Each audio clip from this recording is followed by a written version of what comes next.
Hey, Missouri City, how we doing? Good to be with you. So grateful for our great county chairwoman who always gets us fired up, always brings really good people together. She was literally there with us the very first time that we came to Fort Bend County.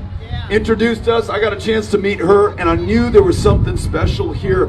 For some, when KP George won November of 2018, it was a surprise. Not for those of us who turned up in 2017 and saw the energy that you brought, your leadership to this county. KP George, who is defining what it looks like when a Democrat is in a position of power and public trust. They focus on the people, not the corporations, not the big money donors, but the people. Focusing on jobs, focusing on public health, focusing on doing the right thing before you ever look at the polls or consider the political consequence. This guy is making Fort Bend and by extension Texas proud. Thank you, KP George.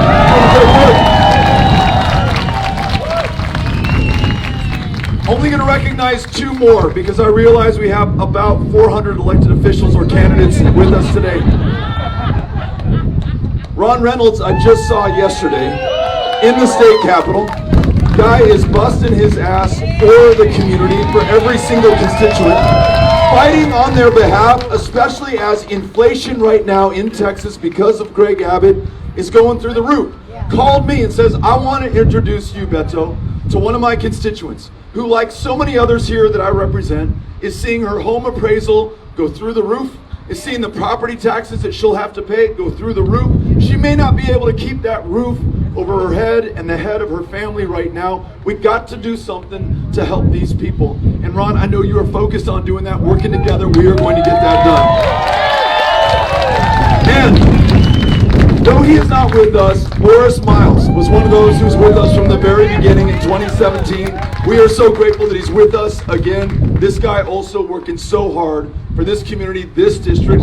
Saw him fight the good fight for voting rights last year and the year before as they tried to change and then rig the rules of these elections to disenfranchise his very constituents. Went to the mat to see if he could get it done, was willing to do everything within his power to stand up for everyone here. He did not care, Democrat, Republican, or independent, wants to get the job done. Ladies and gentlemen, these are the people that we are going to be able to work with when we win this election in November of 22.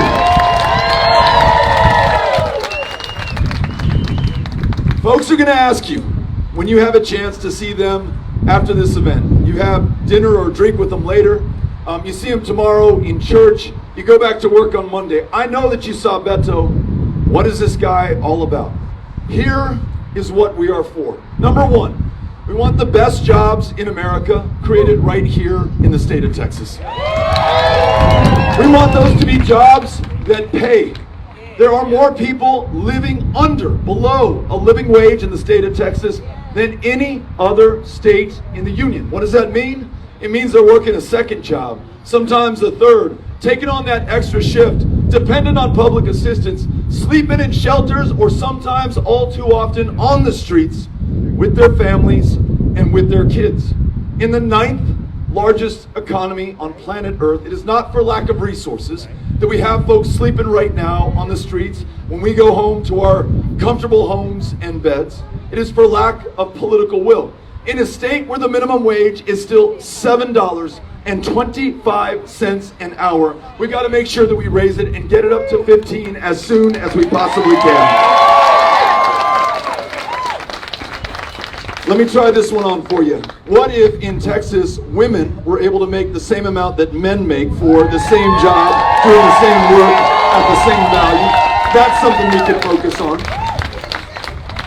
And then there are the paths to prosperity that we need more of in the state of Texas. I was in North Texas in Tarrant County just a few weeks ago.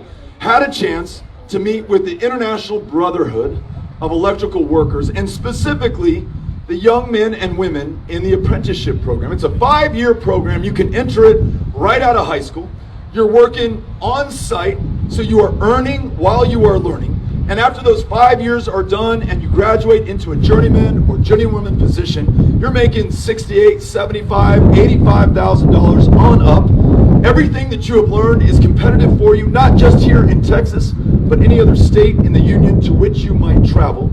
And listening to these people in the program, they say, Beto, I keep hearing you talk about this being a great job. Well, it might be, but for me, this is a career. I look forward when I wake up in the morning to coming in and learning again and again, improving, making myself better, having the purpose and the function and the fulfillment that we all crave in our lives, that we all want for our kids and our grandkids. Unions in Texas could be a great path if we would expand the right to organize in this state to make sure that more people earn that living wage, have that purpose, and have that fulfillment. That means to great jobs. These early college high schools that I keep seeing, where kids at the age of 18 graduate not just with a high school diploma, but as they cross that stage, they also pick up an associate's degree. 2 years of college under their belt. They're only 18 years old. They're not out a dime to themselves or to their parents, and they are ready to go either the next 2 years of college or working a job that pays well above the living wage here in the state of Texas. That is a smart investment, and I want to make sure that the state of Texas right now, which is paying 40% of the cost of public education, when it used to pay 50%, picks up its fair share of the burden again, so we can invest in early college, high school for any young person in Texas who wants to be able to do that. One more for you.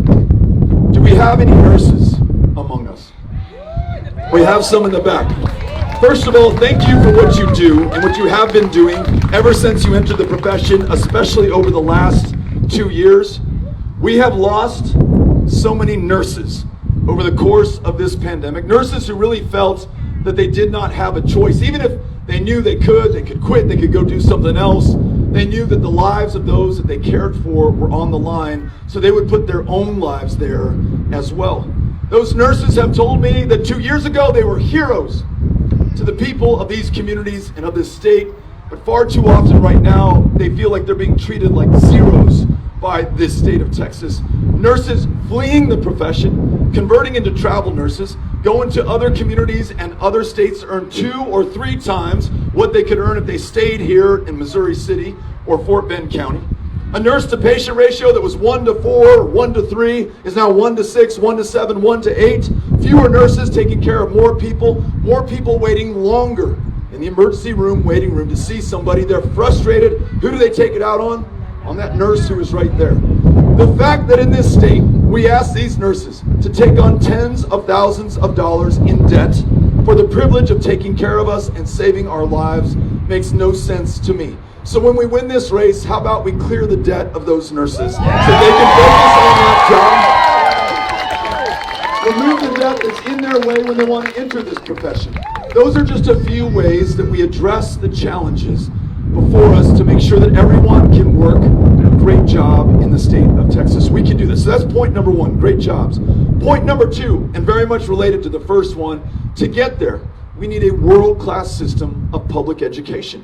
Now, I know we all want that, but if we are going to confront some uncomfortable truth, we are nowhere close to being there right now. In the average 4th grade classroom in the state of Texas, 7 out of 10 of those 4th graders cannot read at grade level. Unfortunately, that's a pretty damn good predictor of their chances going forward academically, graduating from high school, post-secondary education, the ability to compete for one of those living wage jobs that I just talked about right now. And the educators here know that you will not fix that in 4th grade or in 3rd grade. You have to fix that when that kid is 3 or 4 years old. What about all-day universal pre-K in the state of Texas? So these kids have the education at the right age to make sure they're just as competitive as any kid in any other state. But if we're really going to get serious about public education, and I am, then we've got to talk about the educators, the classroom teachers, the counselors, the school librarians, the speech-language pathologists, everyone who makes public ed possible. They are leaving this profession by the thousands right now. 50% of Texas teachers leave the profession within the first 5 years. My 11-year-old who goes to the same public school that I went to when I was 11 years old, Mesita Elementary. It is now April. His school year started in August. He's up to his 4th substitute teacher. He has yet to have a permanent classroom teacher. I wish that were the exception, but it is becoming the rule throughout this state right now. And when you realize that Texas school teachers are underpaid by $7,500 on average against a national school teacher, that half of them are working a second job to make ends meet, how many restaurants and every now and then a bar have I been in when the person serving me says, "Hey Beto, I hear you talk about public ed all the time. I'm one of those teachers. I teach kindergarten or special ed, and then I pick up these shifts on the weekends so I can make ends meet, pay the note on my mortgage, put food on the table. That's what I have to do so that I can support my full-time focus, what I wish was full-time, making sure that our kids are connected to a lifelong love of learning." So, listening to teachers, treating them as the professionals that they are with the dignity and respect that they are owed. Here's what we could do. 1, pay them enough so they don't have to take on a second or third job. Listen to them when they tell us we should cancel the STAR test at least this year. And going forward, replace that with something that teachers can come up with on their own, something that's used as a diagnostic to get resources where they are needed, not as a punitive tool to take resources away from teachers and schools and principals. We can do much better on that count. And then those retired teachers who are among us right now, you have not had a cost of living adjustment since the year of our Lord, 2004. And meanwhile, prices are going sky high for medicine, for gas, for groceries, for rent, and yes, for your tax bill on your property taxes. I want to make sure that you have a cost of living adjustment every single year, because if we want to attract and retain teachers, they're going to be looking to how we treat those who preceded them in the classroom, and there better be a good story to tell. Last one, and this to me is a no-brainer. So our 4 border states, excluding Chihuahua and some of the other Mexican states to the south of us, but Louisiana, Arkansas, Oklahoma, and New Mexico, 3 of them under Republican governors, elected to expand Medicaid. Now, quick refresher, I'm sure most of you know this, Medicaid was cooked up in Texas. First signed into law by LBJ, the first Texas president, in 1965, within months of him signing the Voting Rights Act of that same year. He did this to make sure that no Texan, no American would be too poor to be able to see a doctor, fill a prescription, or take their kiddo to a mental health care provider when they needed it. He wanted everyone to be healthy enough and well enough to live to their full potential. Well, there's a deal on the table right now that says DC will send our money that we've paid in income taxes back to us, 90 cents on the dollar, for Medicaid expansion if we will just take yes for an answer. $10 billion a year, $100 billion has piled up so far on that distant table, more likely going to other states instead of Texas right now. If we, which we will after we win this race, accept Medicaid expansion, that's $10 billion that connects more people with care, fewer dying of diabetes or curable cancers or the flu, which is still happening in the state of Texas today, the least. The big kicker is because right now, when someone who has diabetes and now has glaucoma and doesn't have insulin or insurance finally succumbs to the suffering and takes themselves to the hospital where the outcomes will not be so good as if they'd been able to get that care and treatment preventively and earlier, and the cost will be exponentially higher. Is it $50,000? Is it $150,000? God only knows. But because they don't have a dime to their name, it's not as though the bill disappears. All of us will be forced at the end of the day to pick it up. And very often that happens through your property taxes. So $10 billion a year begins to drive down that cost of living in the state of Texas. It's just the right thing to do.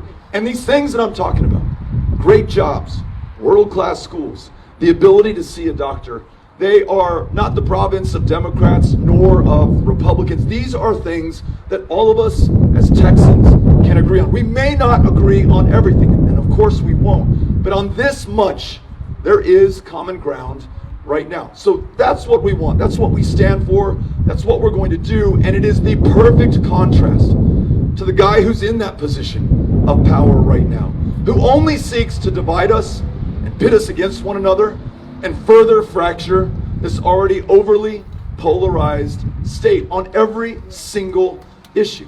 This guy, as the county judge just said, who could not keep the lights on in the energy capital of the world. This guy responsible for the deaths of more than 700 of our fellow Texans who froze, even though it got a lot colder in other parts of the country and they did not have those same problems, because he was warned repeatedly that we had underlying vulnerabilities in the grid, and he chose, because it was a choice, to do nothing. It wasn't God or Mother Nature who did this to us last February.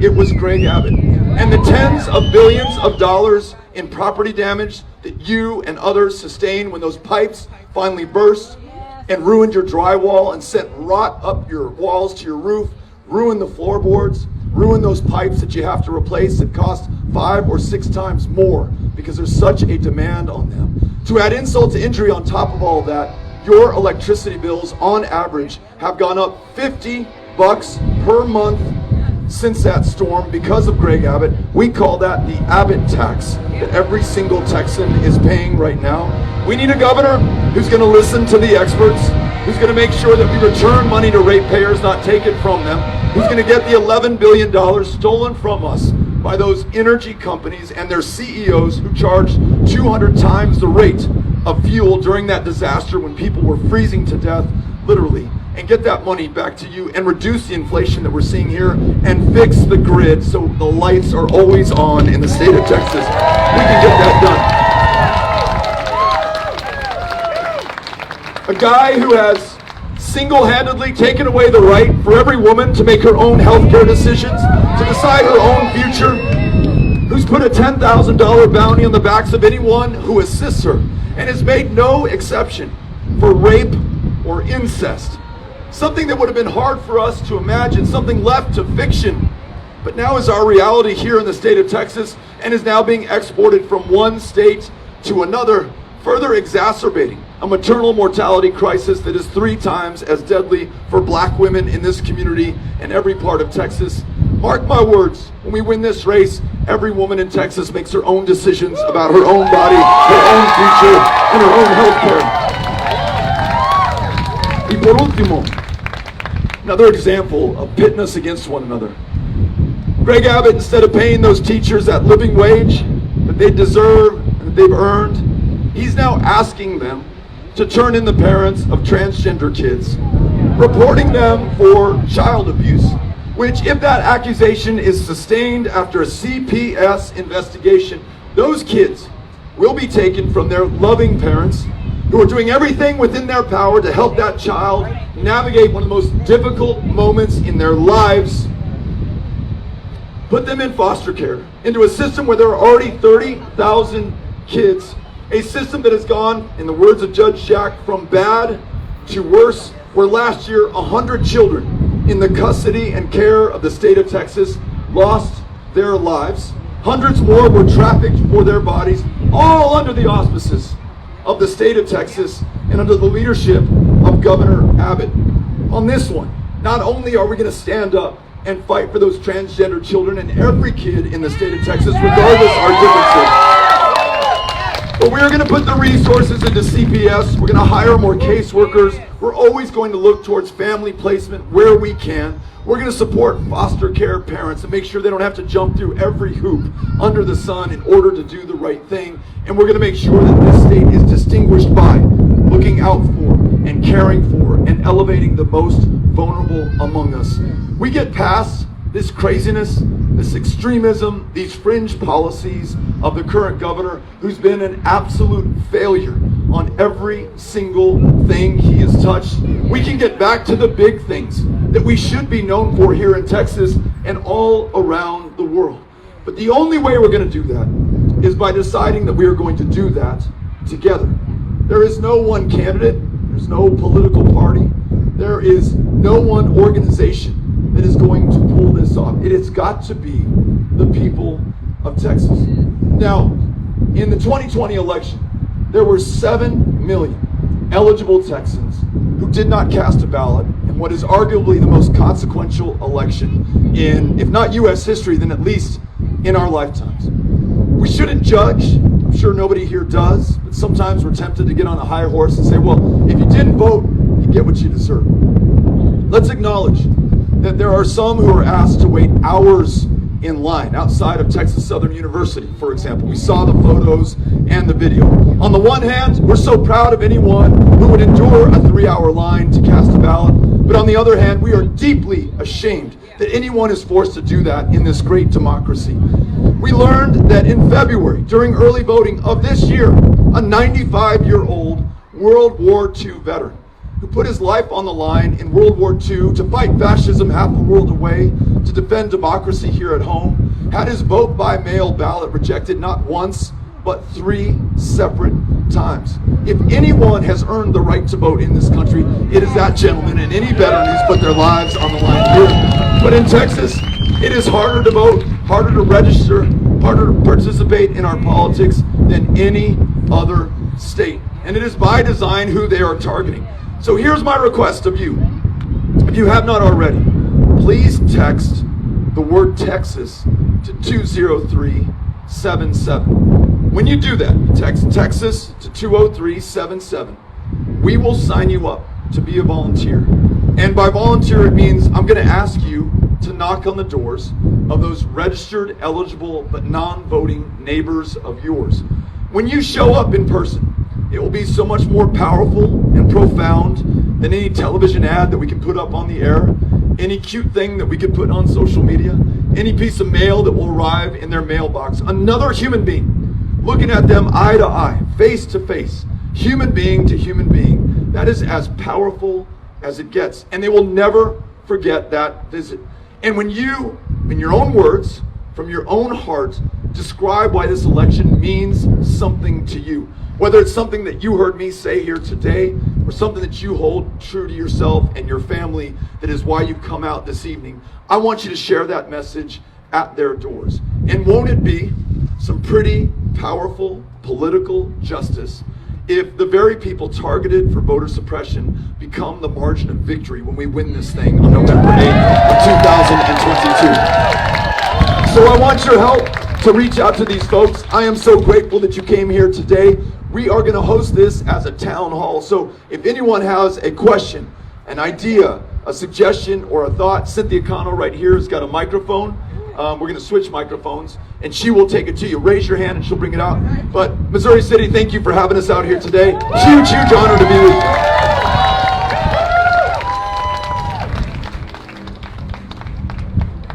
Hi, right behind you. How are you? I am Dr. Janice Little. I am a community advocate for crime survivors as well as other children who are in CPS custody as well. I just serve the community as an advocate. My question is, are you available to attend the National Healing Vigil for Crime Survivors for Safety and Justice? We have it here in Fort Bend County on April 30th at 11 a.m. in Richmond, but it's a National Healing Vigil. Sorry about that. Dr. Little, I think it's this one. Dr. Little, thank you for being here and for what you do and for the invitation. I'm pretty sure that I will be in El Paso, Texas that day after a few weeks on the road to see kids. So, but she just reminded me that they have that there in El Paso as well. So it's something that I would love to do. And thank you for making me aware of it. I want to also thank you for your advocacy for crime victims. This is something that's really important, obviously, but let me put it in perspective by the numbers. Since Greg Abbott has taken office, the clearance rate for violent crime in the state of Texas has dropped from 70% to 50%. That means less justice. That means less resolution. That means that there are more people on the streets who have harmed somebody, sometimes grievously, sometimes ended their lives, without being apprehended or brought to justice. That means that fewer people have the closure that they need to be able to move forward in their lives. That is part of the cost and consequence of focusing on stunts and divisive issues and pitting us against each other instead of listening to leaders like yourself in the community, instead of listening to law enforcement who, for example, asked the governor, almost downright begged him not to sign into law permitless carry, which allows anybody to carry a loaded gun in public without training or a background check. And predictably, gun violence has spiked in our communities, and Texas leads the nation in the number of sheriff's deputies and police officers who have been gunned down, bar none. It's the one category we do not want to lead in that we are today. So I want to make sure that we listen to everyone involved, from law enforcement to community leaders to victims of crime in our communities, to make sure that we do a better job going forward. I'm looking forward to participating in the vigil, thanks to your invitation, and then working with you going forward. Pastor Michael Grady is the contact. Wonderful. We know Pastor Michael Grady in El Paso, who unfortunately his daughter, talking about gun violence, was one of those who was shot in El Paso on August 3rd, 2019. Thank God she survived, but it was a pretty bad deal for that family. And so they know something about this, and I will make sure that we get in touch with them. Cynthia, you'll make sure we do that? Thank you. Thank you. All right, if you raise your hand, I will come to you if you have a question. All right, I see you back there.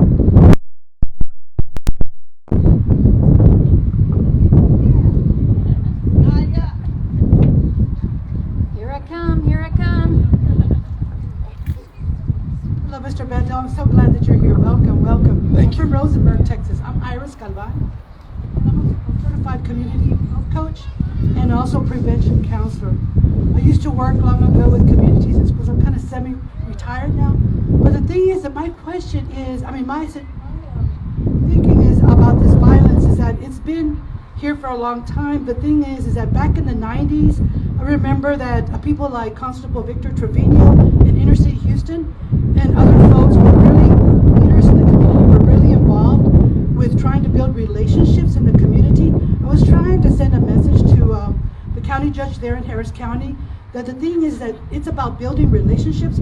I think that we should have like a guardian program nationwide or even here in Texas to have people in the community get involved, more involved, because a lot of these people that are in the prisons, a lot of times they come from abused backgrounds.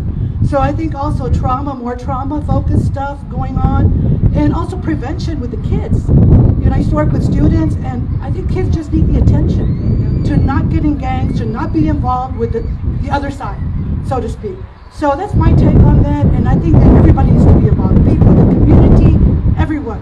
So anyway, thank you so much for listening. Thank you so much, Ms. Galvan, for being here, for the comments. There's a lot that goes into this, right? If you're 50th in the nation, as we are, in access to mental health care, and your largest provider of mental health care services is the county jail system, and the largest inpatient facility in the entire state of Texas of 30 million is the Harris County Jail in downtown Houston, Texas, we now know almost everything we need to know about some of the conditions that exacerbate these problems or lead to them in the first place. People literally wanting to get arrested to be treated for their schizophrenia or bipolar disorder or clinical depression. I know too many people who have told me that story directly. I've walked that jail with the sheriff who has pointed out what it takes in terms of the toll on his deputies to do that instead of being out there preventing and bringing to justice violent crimes and violent criminals. So there's a lot more that we can do, from mental health to even rethinking some of the policing that we do and ensuring that if it's homelessness, I don't know that we need a police interaction with that. Is there a social worker or provider or somebody from the community who can connect that person with care?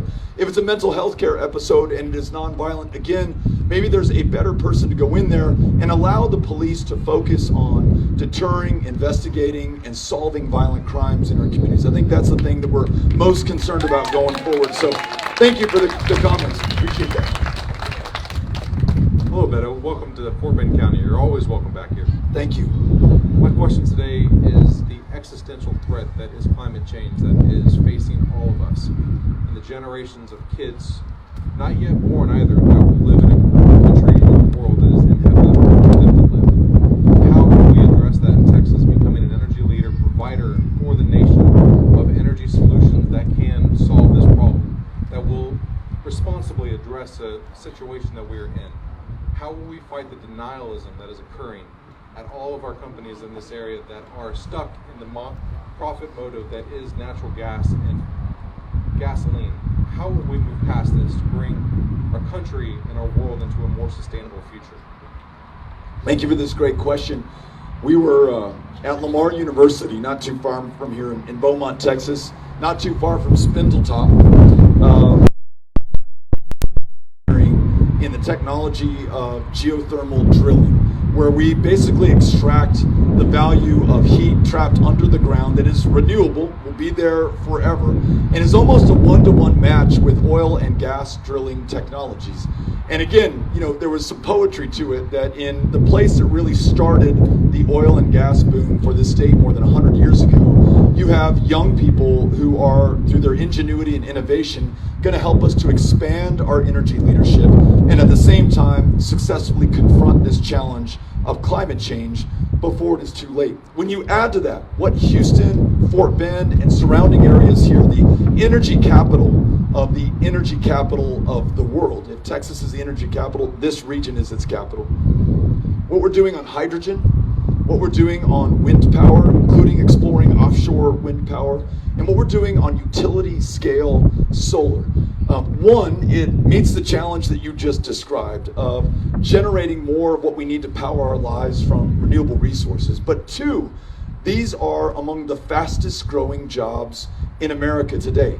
And furthermore, some country is going to corner the market on this stuff. Some country's going to have pride of place. I want it to be America more than I do China or anywhere else. And within America, I want that to be Texas. We are the energy leaders today, but we cannot take for granted that it will be there tomorrow unless we have the leadership that realizes that. And it sounds like you, like me, like I think all of us here want to make sure that we do not take for granted what we have in Texas right now. So whether it's for climate or the jobs, or because right here in this community we understand the impacts of climate change better than anybody else. After 60 inches of rain falls in one storm in 2017, the landfall record for North America, as long as we've been keeping records on this continent, we should have the leadership here. And I want to make sure that I work with the folks of this community as governor to bring that leadership to market and that market to the global stage. That's how we're going to confront this successfully.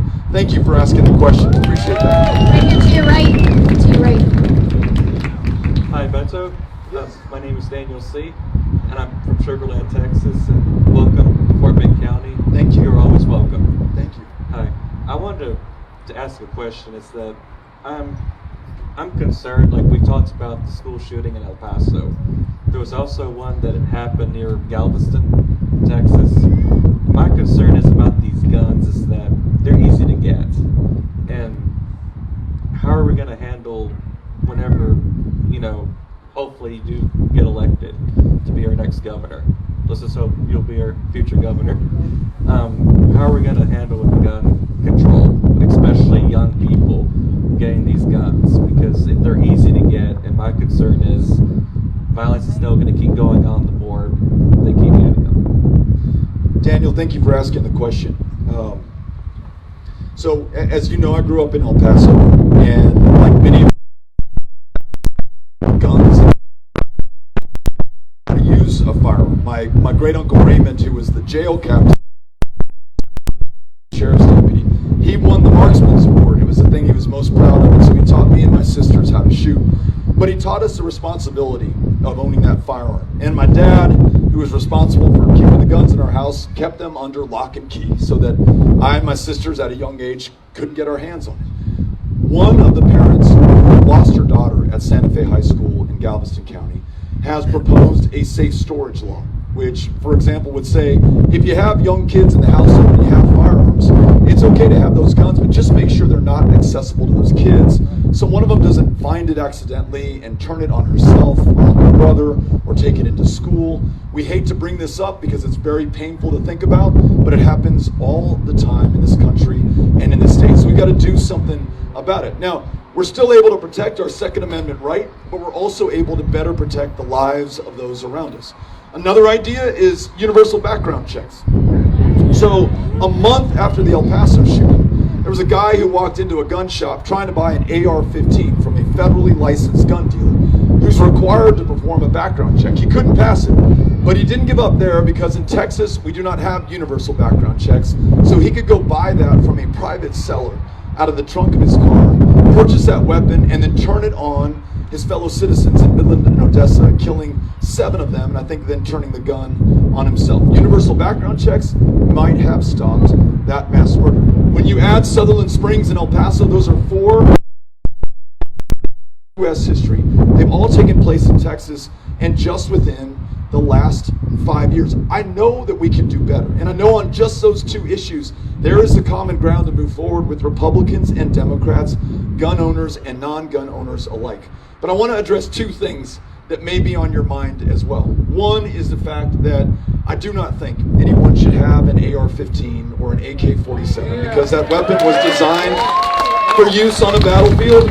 It's terribly good at taking the lives of human beings. That's what they engineered it to do. That high impact, high velocity round, it shreds all the soft tissue in your system.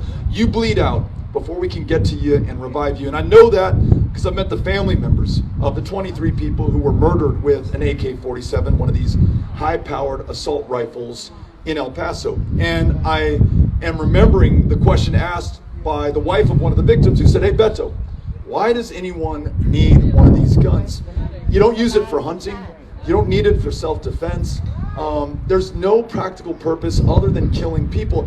Now, to be clear, there are people among us right now who own AR-15s and AK-47s, or family members that we have, and you and they, I would wager, own them responsibly, keep them locked up, would never turn them against another human being. You may like to shoot them for sport. You may like to collect them. You may hunt feral hogs with them. As one gun owner in Roscoe, Texas said, if you need an AR-15 to take down a feral hog, you are a worse shot than I thought you were to begin with. But, so I just want to acknowledge that not everyone is going to come to the same conclusion that I have, and I don't think any less of you for that. In this great democracy, we can hold opposing views and discuss this civilly and just search for enough common ground to make some progress. So I offer those 2 of universal background checks and safe storage laws as a place that we can begin. But the other thing that I want to tell you, if you're thinking about that long, proud tradition of responsible gun ownership in the state of Texas, the person who is out of step right now is Greg Abbott. That permitless carry bill that the police officers and sheriffs asked him not to sign. They also told him that there were 35,000 licenses to carry a firearm that were denied over the last 5 years because law enforcement deemed those requesting too dangerous to themselves, to their families, to their spouses, so they were denied. And there were tens of thousands more who never applied for one because they never would have passed the background check. Now all of them are armed, loaded, on our streets. We have no power to stop them, to ensure that we vet them, to background check them, even to train them to make sure that they are proficient with that weapon before they are carrying it in public. And we saw an awful tragedy not too long ago where in Harris County somebody was being robbed at an ATM, took out his gun, which he had thanks to permitless carry, tried to shoot the robber, instead killed a little girl in the back of her family's van. This will only lead to more gun violence. It's why law enforcement is against it. And we got to remember that when our friends and family ask us about this question. Say, look, Beto is for these common sense, common ground ideas like universal background check, like making sure we store this stuff safely, and he rejects this crazy stuff like permitless carry, which most of our fellow Texans oppose as well. Abbott did this for one group and one group alone. That is the NRA and the gun lobby and the donations that come in from them. We need a governor whose only interest is the people of Texas and making sure that they are safe. So we'll do that. Thank you for asking. Hi, my name's Mark Hernandez. I'm really grateful to ask you this. Whenever we go out day to day, most of us have to drive no matter where we go, to our jobs, to our schools, to even our friend's house, sorry. So I ask you this, will you make a commitment to expand public transit, to fundamentally change how we move around in the land that we live in this great state of Texas? Yes. Great, thank you for asking the question. So the answer is yes. And let me tell you what's on the line right now. The most historic infrastructure bill since probably the Eisenhower administration was just passed by President Biden on a bipartisan basis. Tens of billions of dollars are about to make their way to Texas, but it is still unclear whether our governor will accept the money. He's instructed agency heads and department heads to look a second time before they receive our tax dollars coming back to our state. He's made no plan to ask for supplemental funding that was part of the package, which Texas has to come up with a plan, produce that, submit it, and then maybe get the money back. None of that is happening so far. So whether it's our surface transportation, our roads, which we absolutely need to fix and connect more parts of the state to. If you've been to the Rio Grande Valley lately, you realize that it's not connected to the interstate highway system. Still a part of Texas that is lacking that. But to your enough roads to satisfy all of the demand that is out there if we're all going to be driving our own cars by ourselves going forward. Not only is it expensive to build out, every single new mile that we build out, we also have to take care of in perpetuity. So this idea of transit and other modes of mobility is really important to me. I served on the city council in El Paso for 6 years. We had one of the worst transit systems in the United States of America. And like so many of these transit systems in Texas, in large part that had to do with who was riding the bus. Happened to be the more lower income residents who were here on visas or from Ciudad Juarez working in El Paso, Texas. In other words, people who did not donate, didn't have political clout, and may not have voted. But luckily, working with colleagues on the city council, we invested heavily in those buses, in our transit routes, in a new trolley system, and turned it around to the best mid-sized transit system in the United States of America, bar none. So we are going to make sure that transit is a focus as we spend those billions of dollars coming through, connect more people in their communities to school, to work, and to friends, as you just said. And I appreciate you raising this issue. Thank you very much. Back by the table.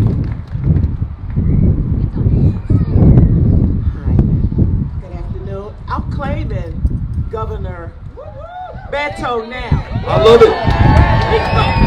We are going to do this. We're going to do that. Yes. Okay? Thank you. I was just wondering, there was a bill back in 2019.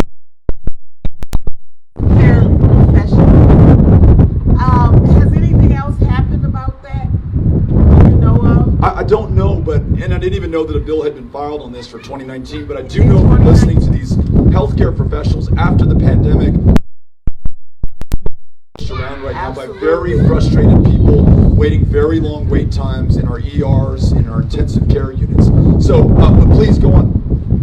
That's all I was saying. I was just wondering, do you know if there has been if it has moved on, has it moved forward or anything? I don't know. We can look at it, and Cynthia can get your contact information so that we can follow up. But I think the larger point is we've got to be able to look out for those who are looking out for us. And right now, they're bearing the brunt of a lot of frustration and anger in our communities. Right. And not only this, we're forced to work long hours, taken away from our families.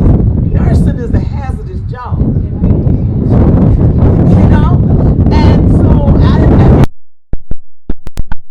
come on. We got your back. I want to make sure that we work with you. Cynthia's going to get your contact info so I can follow up on this bill, get back to you. But larger point, I want to stay in touch with you so that we get this right going forward. Thank you for asking. All right, these are great questions. We have time for a few more. Thank you so much, Beto, for being here. My name is Camilo, and I'm proudly here with my mom, Dr. Sanchez. Our primary issue is the raising of young children, particularly in early childhood education. Other states across the U.S., including, well, I guess it's not a state, but Canada, Minnesota, Massachusetts, North Carolina, have developed early education programs that help parents rear children 0 to 5 by giving them the education, the tools they need at a low cost. My mom and I here in Texas started our own company to provide early childhood education in Texas to parents. And what we were amazed to find is that there's not even a conversation going on at the state level for facilitating this. And as you well know, the research indicates that, you know, the first 5 years of life are critical not only for preventing any and many illnesses, but for developing children's potential to their fullest. And so I'm asking you today, will this be a conversation you start? And if you do start it, what do you hope to do? Yes, so in addition to what we talked about earlier in terms of all-day universal pre-K, in terms of what we talked about earlier in terms of ensuring that we have a foster care system that actually does the job that it is supposed to do by hiring more caseworkers, paying them more, retaining them, and looking at family placement. And as somebody said at our last meeting, fostering the family and not just the child. I want to work with you in terms of what else we can do from 0 to 5 to make sure that that kid has the best shot of anywhere in this country, and it's right here in the state of Texas. And that is not determined by their zip code or the color of their skin or their religion or their how long they've been a citizen, 10 generations or 10 days. If they're here in our community, I want them to be able to thrive and to succeed. So would love to work with you on this. And again, Cynthia, one of our volunteers, I see Kate, I want to make sure that we get your contact information so that we can follow up. Thank you for asking. I got it. Thank you, Beto. To your right. I'm over here to your right. Buenos dias. Buenos dias. My name is Fernando. My question is a statement. Are we supporting Ukraine? Because that's where the democracy is being fought right now. If we weaken Putin, then we have all the autocrats, including ours in the United States, weakened. So we need to support the Democrats for the democracy of Ukraine. That's where the future is, even if you don't know clear. That's it. Thank you for saying that. I think we agree with you. Wherever democracy is under attack, and it is certainly under attack right now in Ukraine, we want to stand with its defenders. And even when it is not violently under attack, but still under attack nonetheless, as it is here in Texas, we want to stand with those, including the election poll workers, the county clerks, the people who are actually literally under attack right now. There's new provisions in the criminal code written last year to prosecute them and to try to scare people away from voting. We have these partisan poll watchers who now have free reign inside of our polling places. And we saw from leaked video in Harris County, they are targeting overwhelmingly African American majority precincts to go watch the polls and try to deter or intimidate or suppress the votes of our fellow Texans. You all saw this story, right? 13% of the ballots cast in the state of Texas in our last primary were rejected. The high water mark in years before was 1%. And it's no accident who's being targeted right now. It's younger Texans, it's black Texans, it's brown Texans, it's communities of color, it's those with disabilities right now. We are under attack, and how we acquit ourselves will define us forever. That's why I want everybody to sign up and be one of our block walkers. We will not just send you out in October, maybe even in September, to ask people to vote when election time rolls around. We'll send you out today to make sure that the voters you are talking to understand the rules of the road, and so that we too can defend democracy here in Texas. Thank you for asking the question. Appreciate it. I have time for just a few more right here to your right. Right here to your right. There you go. I'm Berlin Pickney. I'm from Missouri City. I want to welcome you to Houston, Texas, Missouri, and around Texas. You've done a great job. And what I want to say is, I'm a community organizer who goes through the community and have organized what we call neighborhood cliques. And in my neighborhood, I'm a clique. And I go to every neighbor in that neighborhood. And I go and talk about people like yourself and what you're going to do.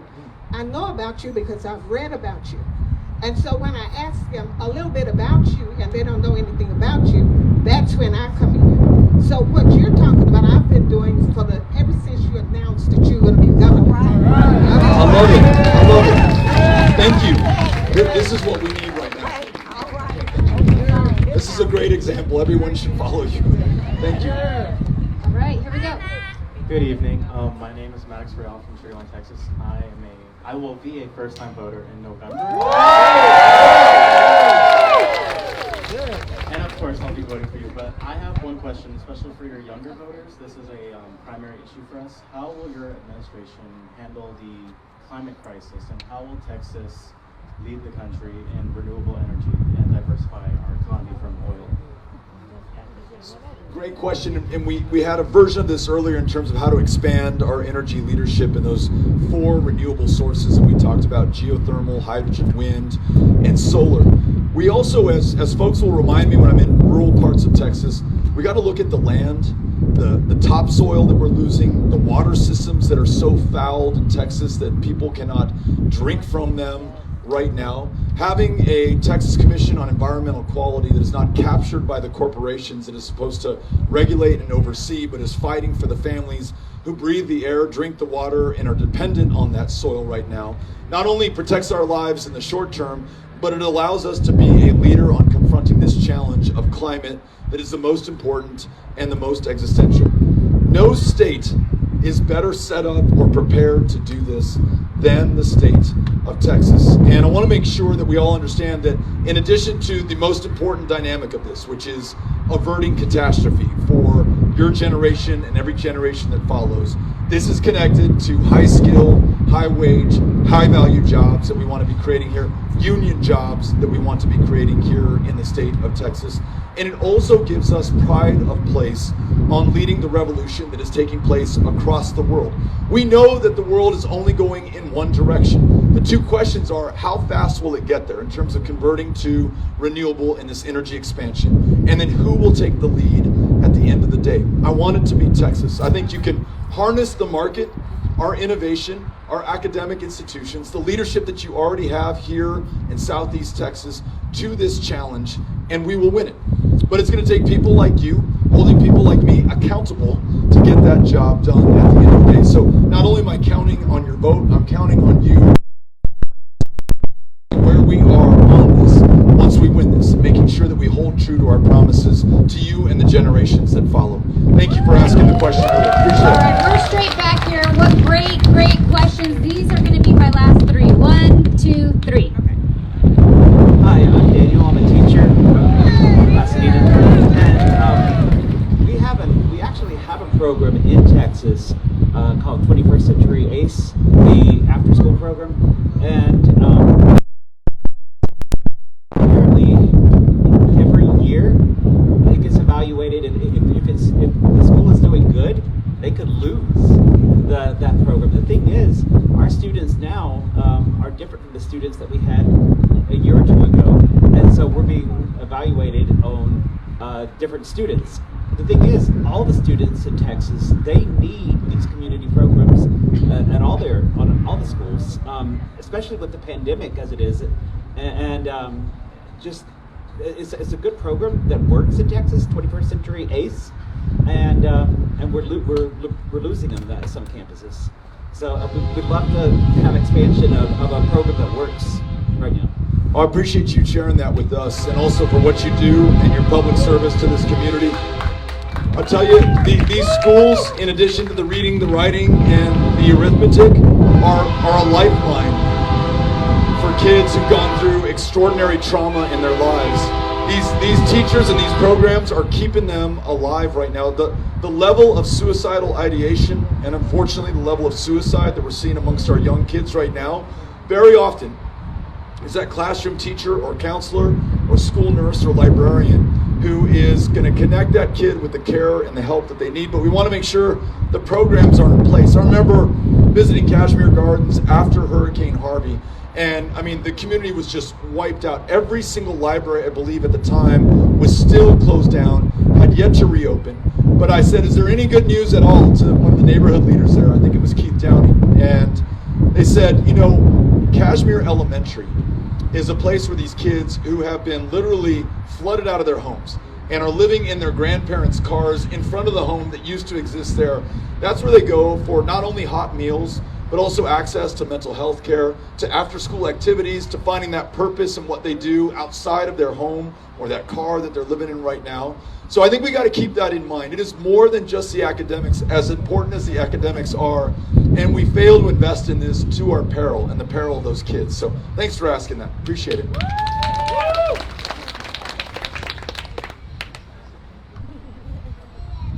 Hello? There we go. Hi. Part of the reason why I'm asking this question is because I want to show my son who's here that you can stand up in front of a lot of people and have a microphone to your mouth and ask a question because you're curious and not get made fun of.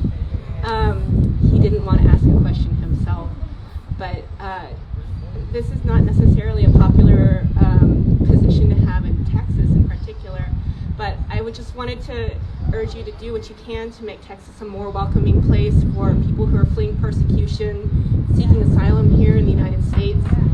We're in the land of immigrants. Our Statue of Liberty says that when you're tired, you're poor, you're held in masses, yearning to breathe free. And I just find it really repugnant that our taxpayer dollars are being spent on Operation Lone Star, our taxpayer dollars are being spent to pay Stephen Miller's law firm to sue the Biden administration to prevent Biden's policies, which are attempting to restore our asylum system and to repair the harm to it that the Trump administration had previously done. And so I just urge you to do what you can again to make Texas a more welcoming place for refugees and asylum seekers. Thank you. Thank you. Wow. Your son is going to be proud. We're all proud of what you just said. I agree with everything that you said. Texas used to be known for being the defining border state and the connection to the rest of the world. In my it's kind of like the Ellis Island of the Americas. I don't know how many hundreds of thousands first set foot in the United States in Segundo Barrio and had an apartment there before either moving to another part of El Paso or staying in Segundo Barrio or coming to Houston or here in Fort Bend or somewhere else.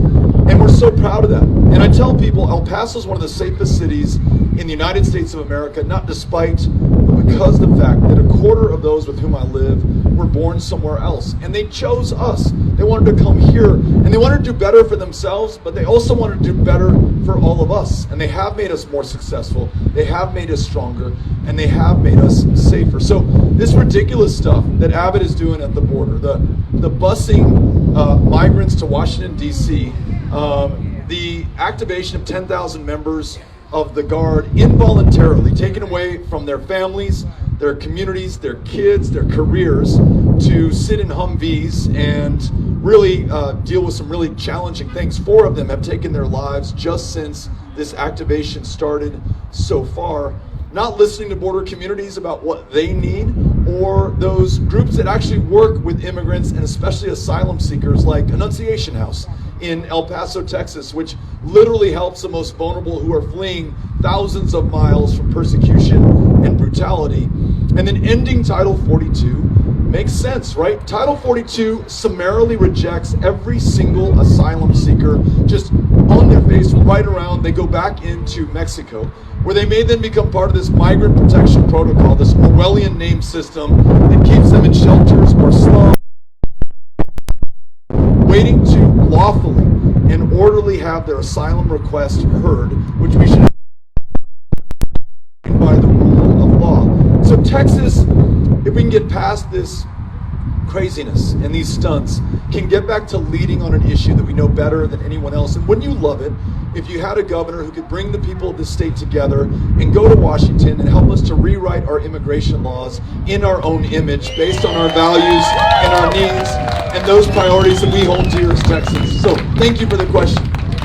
Okay, this is going to be our last question, but we are going to stay. So if you'd like to say hi or take a picture right where that flag is, where Beto is, we're going to be right there. The line will start on the right and you'll exit to the left. Hello, Mr. O'Rourke. My name is Darnell Grantham and I'm an information technology professional.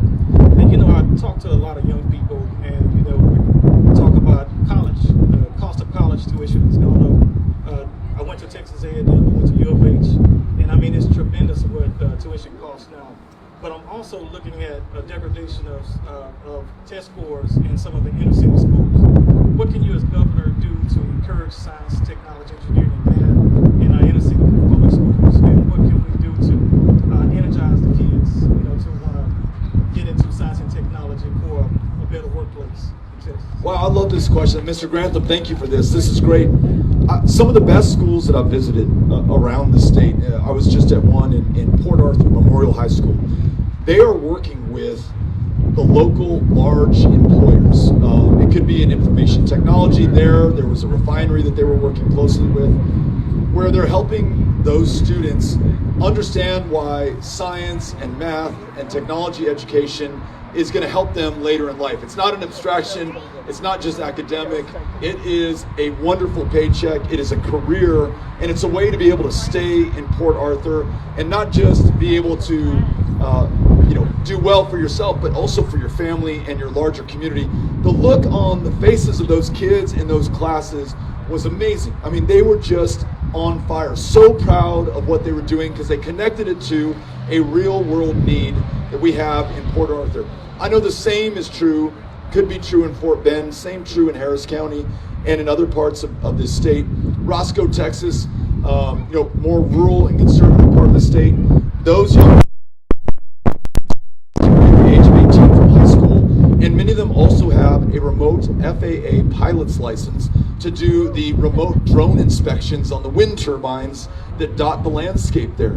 So I think we've got to connect these things with kids. I would love, actually, Cynthia, if you could make sure that we follow up with this gentleman as well. I'd love to find out what those employment opportunities are here that we can connect young people with, or if someone is already doing that right now. My son is in one of these programs at El Paso High, but I'll just be honest with you, sometimes he asks us, like, what does this mean for me later on in my life? How will I use this? And we as parents have to do a better job. I think we as a society can do a better job of connecting those two things and making sure that, as that person at the IBEW hall said, this is